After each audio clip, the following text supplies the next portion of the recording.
So hello student, this side Jitesh sir here, your physics mentor and teacher. So today students we are studying with the most latest technology of the e-learning, that is the Bandicam technology. Okay, मैं उससे पढ़ा रहा हूँ आज. Okay, आपको बिल्कुल बढ़िया इसमें विजिबिलिटी मिलेगी, फर्स्ट क्लास और बहुत बढ़िया best sound quality. So let's start the last lecture of the light, that is the lesson number 11 of the light chapter. Okay, आज बहुत मजा आएंगे इस चैप्टर को पढ़ने में, आखिरी लेसन है आपका. तो आज का चैप्टर का आज का टॉपिक है पावर ऑफ लेंस. राइट, आप सब चश्मा पहनते हैं, राइट? तो चश्मा जो होता है उसमें पावर होती है, कोई बोलता है ना -2.5, -1.5 एंड सो ऑन, राइट? तो चश्मे के जो लेंस होते हैं, this are suppose specs. Okay, इसके जो लेंस होते हैं उसका पावर होता है. जैसे मान लो -1.5, कोई बोलता है -2.5, कोई बोलता है मेरा नंबर 1.5 है. तो प्लस वाले नंबर किस में होते हैं? जो जिनको पास का नहीं दिखाई देता, और माइनस वाला वो होता है जिसको दूर का नहीं दिखाई देता. तो what is basically power of lens? तो पावर ऑफ लेंस का फॉर्मूला क्या होता है? It is inverse of the focal length 1/f. Power of lens is what? Inverse of the focal length, right? That is known as the power of lens.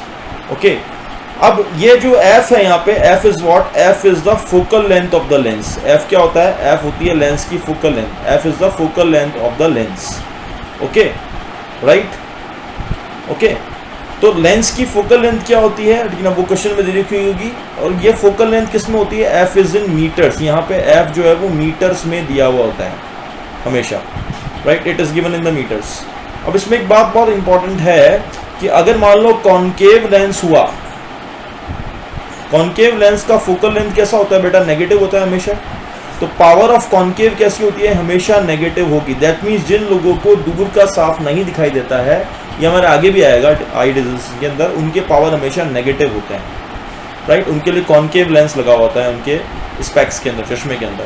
और convex lens जो होता है, right, उसकी जो focal length होती है that is always and always positive. वो हमेशा पॉजिटिव होती है. तो दैट मीन जिन लोगों को पास का नहीं सही दिखाई देता है, उस केस में उनकी पावर हमेशा पॉजिटिव होती है. अब कैसे निकालते हैं देखो पावर को, उसका एक एग्जांपल हम देख लेते हैं, right? Let me change this page. Okay, so question में दिया हुआ है सपोज कि द फोकल लेंथ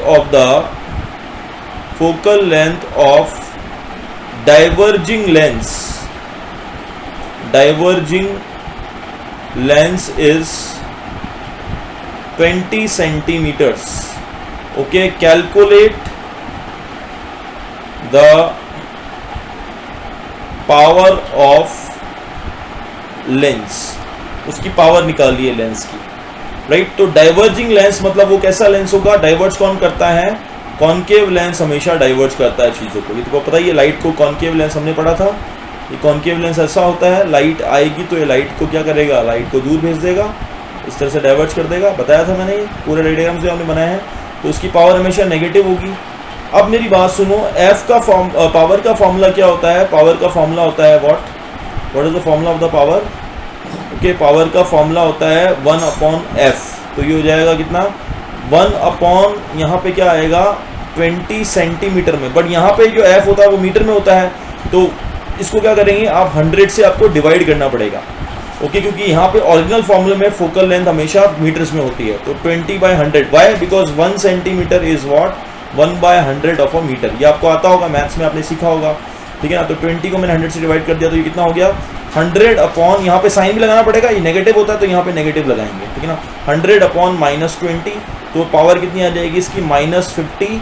अब इसकी यूनिट भी लिखनी पड़ती है. तो पावर की यूनिट क्या होती है बेटा? Dioptre. DIOPTRE, dioptre. That is, इसका सिंबल होता है D. ओके, तो यहाँ पे लिख देंगे D. तो -50 डायोप्टर इसकी पावर ऑफ लेंस हो जाएगी, ठीक है ना? ओके, और एक और एग्जांपल अपन देख लेते हैं, राइट? इसको चेंज कर देता हूँ पेज को. क्या लिखा है, क्या क्वेश्चन है कि the focal length of convex lens is 40 centimeters. Calculate its power. तो कॉन्वेक्स लेंस की फोकल लेंथ पॉजिटिव होती है, तो f को अपन को कैसे यूज करना है? +40 यूज करना है. ओके तो पावर का फॉर्मूला क्या होता है 1/f, तो ये हो जाएगा 1/40 प्लस में और 100 से डिवाइड कर देंगे, ओके क्योंकि सेंटीमीटर्स में दे रखा है, राइट। तो ये हो जाएगा 100/40, तो ये इसको काट देंगे तो कितना आ जाएगा ये, how much you get 2.5 dioptres. तो इसका आंसर आ जाएगा प्लस 2.5 डायोप्टर। कॉन्वेक्स लेंस की पावर हमेशा पॉजिटिव होती है। ओके आखिरी टॉपिक जो कि बहुत इजी है वो क्या है, combination of the lenses.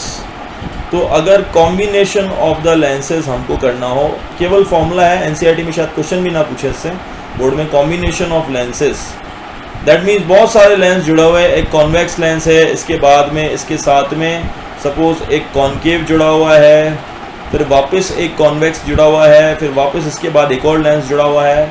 Okay in सब की पावर्स आपको दे रखी है। सपोज मान लो इसकी पावर जो है वो P1 है, इसकी पावर जो है वो P2 है, इसकी पावर जो है P3 है। तो नेट पावर कितनी होती है लेंस की, सिर्फ ऐड करना है आपको, P1 plus P2 plus P3 and so on. याद रखना ये सम कैसा होगा, this sum will be algebraic sum. ये सम हमेशा एल्जेब्रिक सम होगा बेटा, दैट मीन्स साइन इंक्लूड करना है। I will give you the example. Okay suppose power, एक पावर दे रखी है आपको -3D, दूसरी पावर आपको दे रखी है +4D और तीसरी पावर आपको दे रखी है -5D। तो आपको नेट पावर निकालनी है। तो नेट पावर एल्जेब्रिक सम में क्या होता है, साइन को इंक्लूड करते हैं। तो ये क्या आएगा, सिंपली आप फॉर्मूला लिखोगे P1 plus P2 plus P3। अब जैसा साइन है वैसे ही रखो, P1 कितना है -3, P2 कितना है बेटा +4D और यहाँ क्या आएगा -4D 5D। तो बेटा ये कितना आ जाएगा -8 + 4, ये कितना होता है -4 डायोप्टर्स। ये नेट पावर आ जाएगी आपको, ये आंसर हो जाएगा। इसी के साथ ही बेटा अपना लाइट चैप्टर खत्म हो गया। अब इसका एक सिंपल असाइनमेंट, इस टॉपिक का लेक्चर नंबर 11 का असाइनमेंट्स और नोट्स मैं आपको साथ में भेज रहा हूँ, ओके लेक्चर के साथ में। अब आपको क्या करना है, या इसके बाद में एक असाइनमेंट आपको और भेजूंगा स्पेशल, उसमें इस पूरे चैप्टर के ओके अभी तक के जितने भी 10 साल में क्वेश्चंस आए सारे सॉल्व क्वेश्चंस आपको मिल जाएंगे। इसके अलावा एनसीईआरटी के सॉल्यूशंस आपको मिल जाएंगे और एक्स्ट्रा प्रैक्टिस क्वेश्चंस भी मिलेंगे। अब हॉलीडे में क्या करना है आपको बेटा, बाकी बचे हुए दिनों में क्या करना है आपको, ओके वैसे तो आपके 1-2 लाइव सेशन भी मैं लेने की सोच रहा हूँ। तो बचे हुए सेशन में आपको क्या करना है बेटा, आपको प्रैक्टिस करना है, राइट। जो मैं असाइनमेंट आपको भेज रहा हूँ, राइट, उसकी आपको प्रैक्टिस करनी है ढंग से बेटा, ओके कोई भी क्वेश्चन नहीं छोड़ना है। 10 ईयर्स के क्वेश्चन हैं, मैंने बनाए हैं, बहुत मेहनत से बनाए हैं, उतनी मेहनत आपको भी करनी है, राइट। तो हम बहुत जल्दी लाइव क्लास में भी मिलेंगे, ओके इसी के साथ ही लाइव चैप्टर खत्म हो गया, ठीक है। That was a very easy chapter. I hope you like this lecture and this technology also. So will meet in the next class now. Bye bye बेटा, God bless you, okay thank you so much.